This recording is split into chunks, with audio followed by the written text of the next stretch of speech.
সাম্ৰাজ্যত আজ যেন অকণো শান্তি নাই কিন্তু এই অশান্তিৰ মূলকে আজিও মই তাক নিৰ্ধাৰণ কৰিব পৰা নাই যি গজকেতুৰ নাম শুনিলেই ত্ৰিজগত হয় কম্পমান যাৰ পুত্ৰদ্বয় সিংহকেতু আৰু ইন্দ্ৰকেতুৰ পৰাক্ৰমত আকাশ মাৰ্গত যাৰ ৰথ ৰৈ যায় যাৰ সেনাপতি কৰক পংকজৰ প্ৰবল প্ৰতাপত কোনেও গজকেতু ৰাজ্য আক্ৰমণ কৰিবলৈ সাহস নকৰে সেই গজকেতুৰ যেন সকলো থাকিও একোৱেই নাই নাই নাই এনেকৈ নহ'ব ইয়াৰ কিবা এটা ব্যৱস্থা মই কৰিবই লাগিব যাও এই বিষয়ে সেনাপতি আৰু পুত্ৰদ্বয়ৰ লগত আলোচনা কৰোগৈ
সেনাপতি কনক পঙ্কজ মহাৰাজ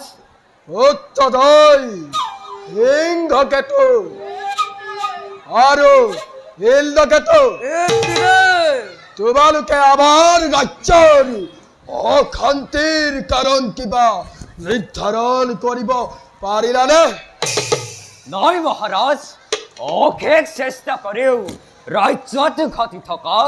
অলৌকিক কাৰ্যবোৰৰ কাৰণ নিৰ্ধাৰণ কৰিব নোৱাৰিলো মহাৰাজ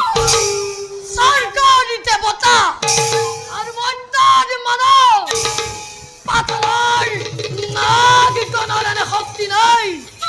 যার ফলত আমার রাজ্যত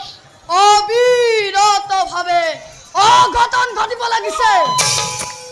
আমি সৈন্যসকলক লগত লৈ ৰাজ্যৰ চৌদিশে ঘূৰিও একোকে নিৰ্ধাৰণ কৰিব নোৱাৰিলো পিতৃদেৱ আৰু তুমি ইন্দ্ৰকেতু এই ক্ষেত্ৰত মই আপোনাক সহায় কৰিব নোৱাৰিলো পিতৃদেৱ অশান্তিৰ কাৰণ বিচাৰি যেতিয়াই জলৈকে গৈছো তেতিয়াই নতুন নতুন অশান্তিৰ অভিজ্ঞতাহে আহৰণ কৰিব লগা হৈছে পৰ্বত পৰ্বত অৰ্থাৎ জুই লাগিছে অনাবৃষ্টিয়ে দুৰ্ভিক্ষৰ সৃষ্টি কৰিছে প্ৰবল মহামাৰীয়ে হাজাৰ হাজাৰ প্ৰজাৰ মৃত্যু ঘটাইছে আৰু কত যে ঘটনা ঘটিব লাগিছে নোৱাৰে কোনেও নোৱাৰে সেনাপতিয়ে নোৱাৰে জ্যেষ্ঠ পুত্ৰই নোৱাৰে কনিষ্ঠ পুত্ৰই নোৱাৰে তেন্তে পাৰিব কোনে জানাই মই নিজেই কৰিব লাগিব আৱশ্যক হলে স্বৰ্গ মধ্য পাতাল নিৰ্ণীল কৰি হলেও এই অশান্তিৰ কাৰণ নিৰ্ণয় কৰিম তাতকৈ এটা কাম নকৰে কিয় মহাৰাজ আপুনি দেৱাদিদেৱ মহাদেৱক সন্তুষ্ট কৰি ৰাজ্যৰ অশান্তিৰ কাৰণ জানি লোৱাটো ভাল হ'ব মহাৰাজ মই তাকে কওঁ পিতৃতে কেতিয়াবা যদি ত্ৰিভুৱন বিজয় কৰিব লগা হয় তেন্তে সেই কামেই সিংহকেতুৱাই কৰিব আৰু সেই সময়ত এই ইন্দ্ৰকেতু জানো বহি থাকিব সত্তৰ পক্ষৰ পৰা জাপিয়াই পৰিব হ'ব উত্তম পৰামৰ্শ মই আজিয়েই পিতৃদেৱ দেৱাদিদেৱ মহাদেৱৰ কাষলৈ গৈ এবাৰ জানি ল'ম কোনে গজকেতু ৰাজ্যত অশান্তিৰ সৃষ্টি কৰি মৃত্যুৰ হতে হেতালি খেলিছে আৰু তোমালোকে মোৰ অনুপস্থিতিৰ কথা কাকো অনুভৱ হ'বলৈ নিদিবা যে গজকেতুৱে প্ৰাণৰ ভয়ত আতুৰ হৈ ৰাজ্য এৰি গুচি গৈছে সেনাপতি আৰু যুৱৰাজসকল জীয়াই থাকোঁতে ৰজাই যদি ৰাজ্য শাসনৰ কাৰণে চিন্তা কৰিব লগা